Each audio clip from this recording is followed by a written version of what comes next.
Failure is temporary, but quitting is permanent. If you fail to try, okay lang yun. No? I-try mo lang ulit. Pero if you quit on your dreams, mas mahirap yun. Bakit? Kasi hindi mo talaga makukuha yung gusto mo.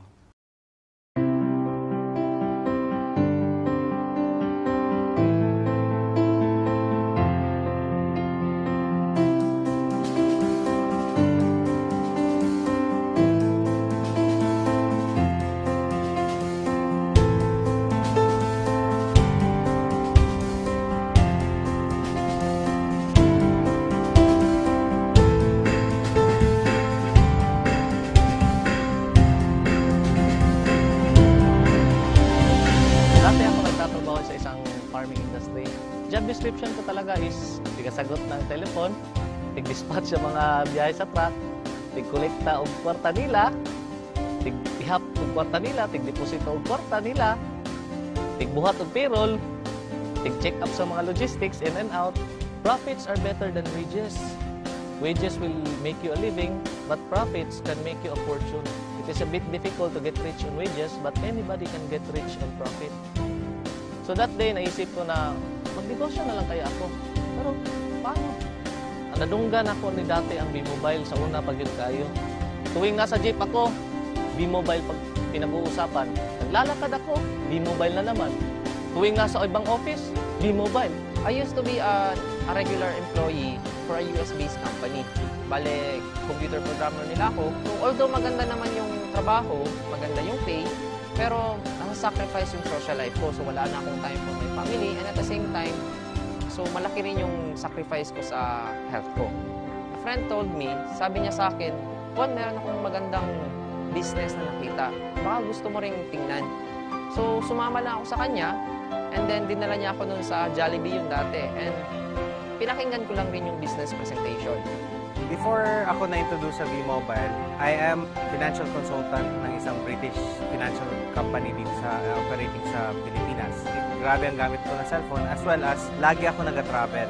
Ang V-Mobile daw is hindi nagabenta, magkaka-discount daw ako sa cellphone usage ko. So, doon pa lang sabi ko, maganda yan. Magiging savings ko na yun para sa aking family. Later ko nalaman na meron pala siyang kasamang business. Hindi ko in-expect na malaki pala yung bigay sa akin na nagiging secondary income ko na siya. And significant yung secondary income na yan. Hindi lang yung maliliit na amount. Ang possibilities din nga nakita ko, na naagyog ko yung padulungan, yung asenso ko para sa ko ang sariling na negosyo diri sa B-Mobile. Unlike kung maging empleyado ko. Kung dati gumigising ako sa umaga para mag-report sa office. Si boss naman, nakikita ko pagdating ko sa office, yun, nagja-jogging sa kanilang compound. Sabi ko, napaka-unfair naman ang nangyari ko. Nag-e-exercise tuwing umaga.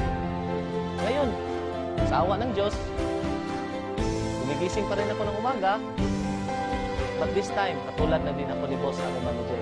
Nagja-jogging din tuwing umaga. At the best part is, I'm earning without reporting to the office. Before, I was very negative sa mga ganitong klase ng negosyo kasi ayaw na ayaw ko yung magbenta and yung kumausap ng mga tao. So nakita ko yung opportunity, sabi ko maganda to kasi hindi mo kailangan magbenta and hindi mo kailangan mag-recruit or pumilit ng tao kasi yung product ginagamit na nila dati pa. So it took me 3 months bago ako talagang nag-subscribe kasi I realized na I am not from Davao City, I'm a stranger. Yun nga, wala akong mga kilala. And fortunately, naging maganda rin naman kahit papano. Doon sa projection, pinakita sa akin sa table, after 3 months, 5 months, ito na yung kikitain mo. So, sa akin naman, fortunately, it took me 6 months bago may naniwala sa akin. So, for 6 months, walang naniwala, walang nag-subscribe, marami akong dinadala sa office. So, it was really challenging that time. After that, nagsunod-sunod na. Naging maganda na yung resulta and lumaki na yung grupo ko.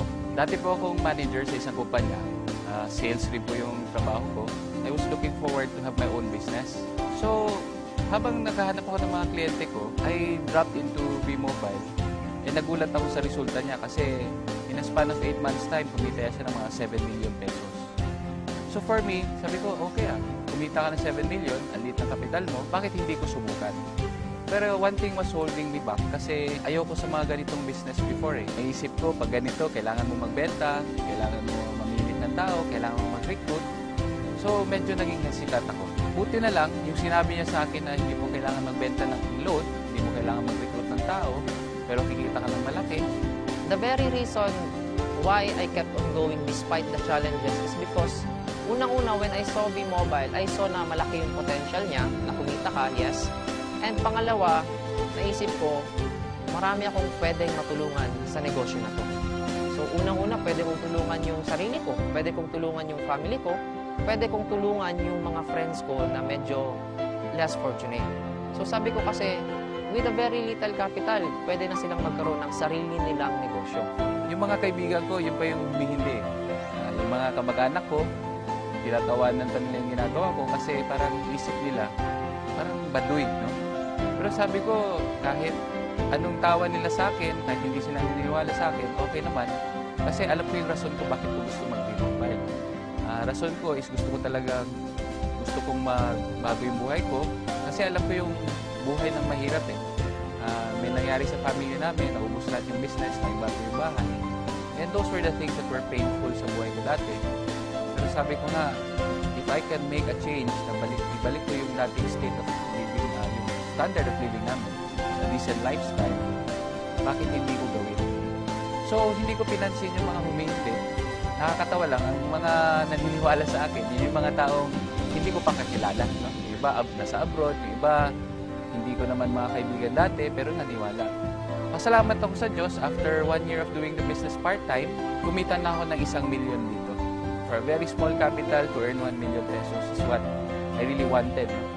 With a very minimal effort, kasi ang ginagawa na namin dito is we're teaching people how to use their loan. Yun yung masarap dun eh.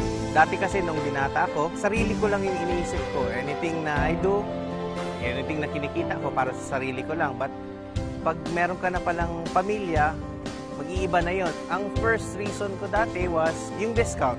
Nagugustuhan ko talaga yung discount. So, anong magagawa ng dagdag income?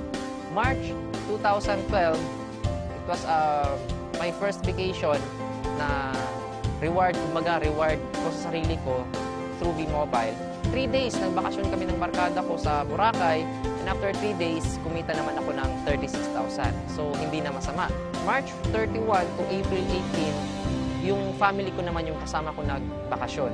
So, masarap na magbakasyon, lalo na kung kasama mo yung family mo. Ang mas masarap pa nito, pag uwi ko sa bahay, after 18 days na nag-road trip kami sa buong Pilipinas, meron akong at least 50,000 worth na cheque. So, I was very happy and my